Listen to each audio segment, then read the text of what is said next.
তো যেসব বন্ধু ডিএলএড বা বিএড পাস করে বসে আছো এবং দীর্ঘদিন ধরে চাকরির অপেক্ষা করছো, তো তাদের জন্য কিন্তু ঝাড়খণ্ড সরকার জেটেড 2024-এর ইন্ডিকেটিভ নোটিফিকেশন জারি করে দিয়েছে এবং সেখানে বলা রয়েছে যে 23/7/2024 থেকে কিন্তু অ্যাপ্লিকেশন শুরু এবং অ্যাপ্লিকেশন শেষ হবে 22 আগস্ট। তো সুতরাং তোমাদের কাছে অ্যাপ্লিকেশনের ডেট রয়েছে একটা হিউজ টাইম। তো এখানে এই যে জেটেড এক্সাম 2024 যেটা 2016 সালে অর্থাৎ ডিমনিটাইজেশনের সময় কিন্তু যে এক্সাম হয়েছিল 2016 সালে, আবার 2024 সালে দীর্ঘদিন পর বিভিন্ন টালবাহনার পর কিন্তু এক্সাম হচ্ছে। তো সেখানে বেশ কিছু পরিবর্তন হয়েছে। আমি আজকের এই ভিডিওতে আমি সেই বিষয় নিয়ে তোমাদের সামনে আলোকপাত করব। তো যেসব বন্ধু জেটেটে নিজের প্রস্তুতিকে আরও শক্ত করতে চাও, আমি জেটেট 2016 নিজে কোয়ালিফাই করেছি, আমি সেই বিষয়ে তোমাদের সামনে অনেক কিছু অভিজ্ঞতা শেয়ার করব। তো যেসব বন্ধু আর কি জেটেট পাস করতে চাও তারা অবশ্যই আমার সাথে যোগাযোগ করো। আমার এই যে নাম্বার দেওয়া রয়েছে স্ক্রিনে, সেই নাম্বারে অবশ্যই ফোন করো। আমার ডেসক্রিপশন বক্সে হোয়াটসঅ্যাপ গ্রুপের লিঙ্ক দেওয়া রয়েছে, সেখানেও তোমরা কিন্তু জেটেট গ্রুপ সেটাতে যোগদান করতে পারো। আর কিছুদিনের মধ্যে ওয়েস্ট বেঙ্গল টেট 2024 নোটিফিকেশন জারি হয়ে যাবে, যেটা ডিসেম্বর মাসে পরীক্ষা হবে। তো দুইটা পরীক্ষা অর্থাৎ জেটেট এবং ডাব্লিউবি টেট, এই দুটো পরীক্ষাকে কিভাবে আমরা মেকআপ করতে পারবো আমি তোমাদের সামনে বেশ কিছু স্ট্র্যাটেজি দেব। তো তার আগে বলে নিই, তো যেসব বন্ধু আমার ইউটিউব চ্যানেল নতুন, তো তারা অবশ্যই আমার জিএস গুরু পুরুলিয়া এই ইউটিউব চ্যানেলটা সাবস্ক্রাইব করে নেবে। আর যদি ভিডিও ভালো লাগে তো লাইক করবে, শেয়ার করবে, কমেন্ট করবে। তো দেখো, যারা ডিএলএড করেছো এবং গ্র্যাজুয়েট তাদের কিন্তু দুটো বেনিফিট, তারা কিন্তু জেটেট লেভেল 1 এবং লেভেল 2 দুটোই অ্যাপ্লিকেশন করতে পারবে। তো তাদের জন্য অ্যাপ্লিকেশন ফিস দিতে হবে 1500 টাকা। আর যারা বিএড প্রার্থী রয়েছে এবং গ্র্যাজুয়েট মাস্টার্স রয়েছে তারা কিন্তু আপার প্রাইমারির জন্য এলিজেবল। এর আগে কিন্তু যেটা শুধুমাত্র মানে বিএড করলেই লেভেল 1 বা লেভেল 2 দুটোই দিতে পারতো, সেটা কিন্তু এর আগে যে নিয়ম ছিল 2018 সালের সেই নিয়ম কিন্তু সুপ্রিম কোর্ট বন্ধ করে দিয়েছে, অর্থাৎ তারপরে এনসিটি নোটিফিকেশন জারি করে সেটা আর কি বন্ধ করে দিয়েছে।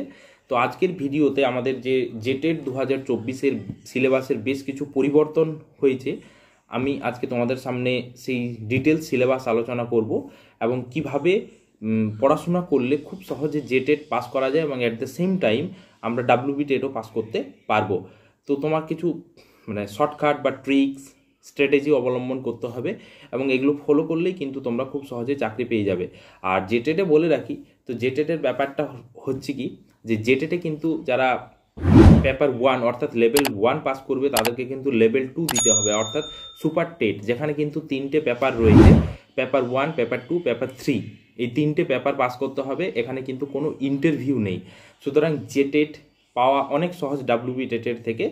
আর এখানে স্যালারি স্ট্রাকচার একটু কমে গেছে, যেহেতু নামটা এর আগে ছিল সহায়ক শিক্ষক, কিন্তু এখন হয়ে গেছে সেটা সহায়ক আচার্য, সুতরাং লেভেলটা দুটো লেভেল বেতনটা কমে গেছে, অর্থাৎ লেভেল 4, 5, 6, অর্থাৎ লেভেল 6 ছিল যেটা লেভেল 4 হয়েছে। তো যাই হোক, আমরা চলো এরপরে আমরা জেটেটের যে সিলেবাস রয়েছে, আজকের ভিডিওতে মূলত আমি প্রাইমারি বিষয়টাকে আলোকপাত করব, পরের ভিডিওতে আমি আপার প্রাইমারি নিয়ে একটা ভিডিও বানাবো।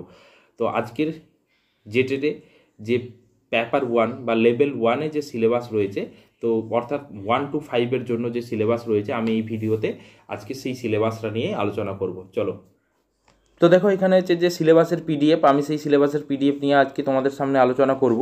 তো এখানে দেওয়া রয়েছে যে এটা হচ্ছে 2024 সালের নিয়ম।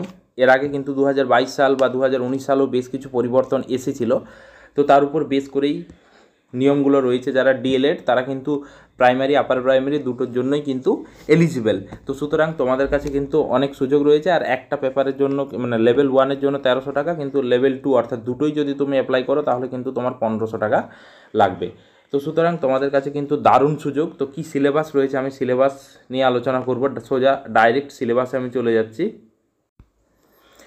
যেহেতু বললাম যে বেশ কিছু পরিবর্তন হয়েছে, তো এটা কিন্তু 2022 সালের নিয়ম অনুযায়ী সিলেবাস, কিন্তু দেখো এখানে যে বর্তমান প্রাবধান, এখানে আছে প্রস্তাবিত প্রাবধান, অর্থাৎ এই নিয়মটা অর্থাৎ যেটা 2024 স্টেট হবে, তো সেই প্রস্তাবিত প্রাবধান অনুযায়ী কিন্তু সিলেবাস হবে। এর আগে যারা জেটের পরীক্ষা দিতে হতো সেটা কিন্তু 200 নাম্বারের ছিল, কিন্তু বর্তমান প্রাবধান অনুযায়ী অর্থাৎ বর্তমান নিয়ম অনুযায়ী সেটা কিন্তু 150 নাম্বারের রয়েছে। তো দেখো কোথায় কমেছে কোথায় বেড়েছে সেই নাম্বারগুলো আমি আলোচনা করব। এর আগে দেখো যেমন সিটেট যেভাবে দিতে হতো 150 নাম্বারের, তো সেই মতো করেই সিলেবাসটা হচ্ছে কিন্তু এখানে। তো দেখো এর আগে যেটা ছিল তোমার বাল বিকাশ অর্থাৎ আমাদের যেটা সাইকোলজি রয়েছে সিডিপি, সেখানে কিন্তু 20টা কোশ্চান থাকতো 20 নাম্বারের, এখন সেটা হয়ে যাচ্ছে 30টি কোশ্চানের 30 নাম্বার। এরপর দেখো ভাষা 1, এখানে কিন্তু মানে যারা হিন্দি বিষয় বা উর্দু বিষয় নেবে এখানে কিন্তু ছিল 20টা হিন্দির জন্য কোশ্চান, 20টা ইংরেজির জন্য কোশ্চান। এটা পাল্টে গিয়ে হয়েছে 15টা ইংরেজি 15টা হিন্দি, সেটা কিন্তু পুরো গ্রামার বেসড থাকবে। 15টায় বা এখানে ছোটো প্যাসেজও থাকতে পারে, তাহলে তোমার সামনে থাকছে 15 নাম্বার হিন্দি 15 নাম্বার ইংরেজি। এরপর যারা উর্দু নেবে তাদের জন্য উর্দু এবং ইংরেজি। এরপর হচ্ছে ভাষা 2, ভাষা 2 হচ্ছে যেটা এর আগে 40 নাম্বার ছিল, ঠিক আছে, সেটা কিন্তু 30 নাম্বার হয়ে গেছে। তো ভাষা 2 হচ্ছে কোথায়, তো তুমি যে ভাষা নেবে, তো এখানে অনেকগুলো ভাষার লিস্ট দেওয়া রয়েছে। যে অ্যাপ্লিকেশন যখন শুরু করবে তখন দেখবে এখানে অনেকগুলো ভাষার লিস্ট থাকবে পেপার 2তে।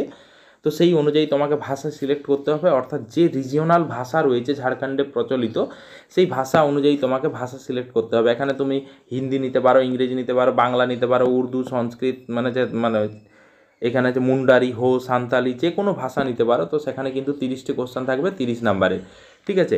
এখানে এই ভাষা বিষয়ে কিন্তু তোমরা খুব সহজে নাম্বার তুলতে পারবে, অনেক সহজ কোশ্চেন থাকে, ঠিক আছে। নেক্সট দেখো যেটা রয়েছে সেটা হচ্ছে গণিত, ঠিক আছে। এখানে কিন্তু গণিতে থাকবে 30টি কোশ্চেনের জন্য 30 নাম্বার।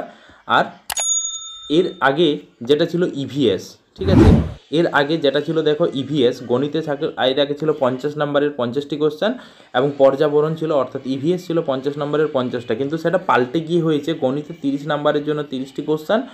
এবং দেখো এখানে যেটা সামান্য অধ্যয়ন ছিল সেটা পাল্টে পর্যাবরণ, সেটা কিন্তু সামান্য অধ্যয়ন, অর্থাৎ জেনারেল নলেজ এখানে কিন্তু 30 নাম্বারের 30টি কোশ্চেন, অর্থাৎ টোটাল তোমার পাশে যেটা রয়েছে সেটা হচ্ছে 150 নাম্বার। এখানে আলাদা কোথায় সিটেটে যেটা ইভিএস ছিল সেটা এখানে কিন্তু সাধারণ জ্ঞান হয়ে গেছে। এই সাধারণ জ্ঞান বলতে এখানে কিন্তু তোমার ঝাড়খণ্ড জিকে মূলত সেটাই ফোকাস করবে, ঠিক আছে। তো এই হচ্ছে তোমার নতুন যে সিলেবাস, এটা কিন্তু 1 to 5 জন্য, আর 6 to 8 জন্য যে সিলেবাস রয়েছে সেটা এর আগে যেটা ছিল সেটা ছিল 250 নাম্বারের পরীক্ষা দিতে হতো, এবং এখানে যে সেটা পরিবর্তন হয়ে সেটা কিন্তু 150 নাম্বারের হয়ে গেছে। তো দেখো কোথায় পরিবর্তন হয়েছে। এর আগে যে পেপার 4-এ যেটা ছিল, যারা মানে সমাজ বিজ্ঞানের জন্য মানে টিচার হবে, সোশ্যাল সায়েন্স যাদের ছিল তাদের জন্য আলাদা। দেখো এখানে হচ্ছে যে ভাষা 1, এখানে যেটা ছিল তোমার কি ছিল যে সিডিপির জন্য ছিল 20টি কোশ্চেন 20 নাম্বারের। আমি এর আগেরটা আলোচনা করছি।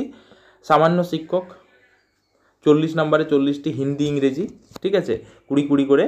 এরপরে ছিল ভাষা 2, নিজের ভাষা নিতে পারো, ক্ষেত্রীয় বা জনজাতীয় ভাষা, 40টি কোশ্চেন 40 নাম্বারের। এরপর দেখো যেটা রয়েছে যারা গণিত, বিজ্ঞান এবং বিজ্ঞান শিক্ষক হবে তাদের জন্য 150 নাম্বারের ছিল, ঠিক আছে, 150 নাম্বারের 150টি কোশ্চেন। এখানে কিন্তু ভাগ ছিল গণিতে 50টা, বিজ্ঞানে 50টা, বিজ্ঞান বলতে ফিজিক্স, কেমিস্ট্রি, বায়োলজি এইসব করে স্ট্যাটিস্টিক, এখানে কিন্তু টোটাল 150 নাম্বারের থাকতো। যারা বিজ্ঞানের শিক্ষক হতো তাদের জন্য এটা। আর যারা সমাজ বিজ্ঞানের জন্য মানে সমাজ অধ্যয়ন, সমাজশাস্ত্র, তাদের ইতিহাসে 50, ভূগোলে 50, রাজনীতিতে 50, ইকোনমিক্সে 50, সোশিওলজিতে 50, হ্যাঁ, এই করে টোটাল 150 নাম্বারের ছিল। মানে যে কোনো কোইবি 3 বিষয়, এই 3টা বিষয় তোমরা নিজে সিলেক্ট করতে পারতো, মানে তার উপর বেস করে কিন্তু 150 নাম্বার থাকতো। যে কোনো 3টে, ভূগোল, ইতিহাস বা রাজনীতি, তুমি 3টে নিলে 3টে বিষয় 150। তো এবার যেটা ভাষা শিক্ষক, এখানে কিন্তু ইংরেজি, হিন্দি, সংস্কৃত এইসব নিয়ে 150 নাম্বার যারা ভাষা শিক্ষক হবে। তো এখানে যেটা পরিবর্তন হয়েছে আমরা সেই পরিবর্তনটা লক্ষ্য করব, অর্থাৎ তোমার পাশে যে যারা আপার প্রাইমারির জন্য অর্থাৎ লেভেল 2 দেবে তাদের জন্য যে সিলেবাস রয়েছে সেটা হচ্ছে কি যে এখানে কিন্তু সিডিপি থাকছে 30টি কোশ্চেনের জন্য 30 নাম্বার। এরপর যারা মানে সহায়ক শিক্ষক মানে এখন তো সহায়ক আচার্য হয়ে গেছে, তো তার জন্য যেটা মানে পেপার 2 সেটা কিন্তু 30, মানে এখানে যে হিন্দি 15 নাম্বার এবং ইংরেজি 15 নাম্বার, অর্থাৎ টোটাল তোমার পাশে কিন্তু 30টি কোশ্চেন, 30 নাম্বার হিন্দি ইংরেজি হয়ে গেল। এরপরে হচ্ছে যে কোনো তুমি রাজভাষা নিতে পারো, এখানে বাংলা ইংরেজি যে কোনো ভাষা নিতে পারো, তার জন্য 30টি কোশ্চেন, এই টোটাল হচ্ছে 90। এরপর দেখো যেটা রয়েছে সেটা হচ্ছে যারা গণিত মানে বিজ্ঞানের শিক্ষক হবেন তাদের জন্য 60 নাম্বার, এখানে কিন্তু 60 নাম্বারে 60টা এমসিকিউ থাকবে গণিত এবং বিজ্ঞান সে সম্বন্ধিত প্রশ্ন। এরপরে যারা সমাজ অধ্যয়ন শাস্ত্র, এখানে কিন্তু 60 নাম্বারের 60টি কোশ্চেন থাকবে। তো এখানে কি থাকবে তোমার, ধরো এখানে হচ্ছে সমাজ অধ্যয়ন সম্বন্ধিত প্রশ্ন মানে হিস্ট্রি, জিওগ্রাফি, ইকোনমিক্স, পলিটিক্স, এই করে 60 নাম্বারের কোশ্চেন থাকবে, ঠিক আছে। এবং এখানে কিন্তু ঝাড়খণ্ড নলেজও থাকতে পারে, এবং ভাষা বিজ্ঞান শিক্ষক যে কোনো ভাষা নিতে পারো, সেখানে কিন্তু 60টি কোশ্চেনের জন্য 60 নাম্বার, অর্থাৎ টোটাল তোমার পুরো মানে যেটা হচ্ছে সিটেড বেস, অর্থাৎ 150 নম্বরের পরীক্ষা হবে। তো যাই হোক, এই হচ্ছে তোমার যে সিলেবাস। তো যারা জেটেড আমার সাথে প্রস্তুতি নিতে চাও তারা অবশ্যই কিন্তু আমার মানে ইউটিউব চ্যানেল সাবস্ক্রাইব করে নেবে। আর যদি ভিডিও ভালো লাগে তো লাইক করবে, শেয়ার করবে, কমেন্ট করবে, এবং আমার ডেসক্রিপশন বক্সে আমার যে হোয়াটসঅ্যাপ গ্রুপ রয়েছে তার লিঙ্ক দেওয়া রয়েছে, সেখানে কিন্তু তোমরা অবশ্যই মানে যোগদান করবে। Thank you.